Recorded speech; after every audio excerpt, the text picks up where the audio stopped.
are sure that Robert was not the intended victim. They also say they found possible evidence of gambling there at the scene. Boy Scouts, a doctor, and claims of sexual abuse at camp. New at 9, the past coming back to haunt a popular pediatrician. And now, an even more disturbing discovery, a possible cover-up that kept him close to kids. Our Brandon Cruz is here with more details coming out in an LA Times article. Brandon? Well, Dr. Kowalski was the chairman of health and safety for Milwaukee County Council and was one of the authors of the Wisconsin laws on child abuse, according to the Times article. In an internal news advisory in July of 1987 from the Boy Scouts headquarters, Kowalski admits to making sexual advances to two 16-year-old boys at a summer camp. He was removed from his position with the Boy Scouts after this. However, he continued to practice as a pediatrician in the Milwaukee area. What happened?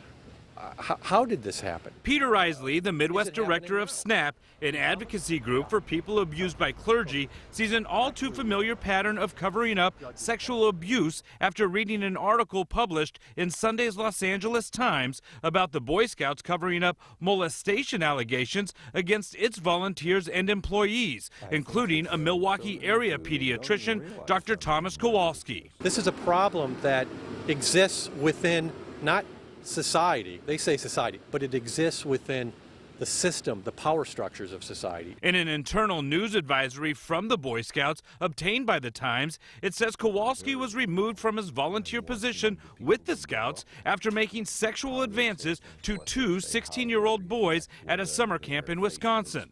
It also says Kowalski admitted masturbating while fondling the two boys. Wisconsin scouting officials reported the incidents to police as required by state law, but the parents chose not to press charges. No private organization should be sitting on files containing criminal evidence of children being sexually assaulted. We went to Kowalski's Greendale home, but nobody answered.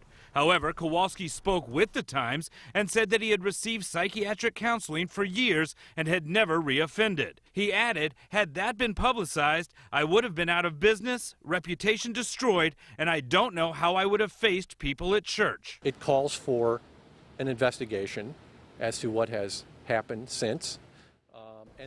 The internal news advisory also said that an unnamed publisher of local newspapers was aware of the abuse but wouldn't pass on the information to his editors. Isley has emailed District Attorney John Chisholm about these claims, and he's hoping that the DA's office will look into this case and into the Boy Scouts to see if there was anything done illegally on their part and try to fix the problems now. Brad? Brandon, thank you. An angry ex-boyfriend and a butcher knife. A woman on the ground screaming in pain. New court papers paint a grisly picture of that stabbing at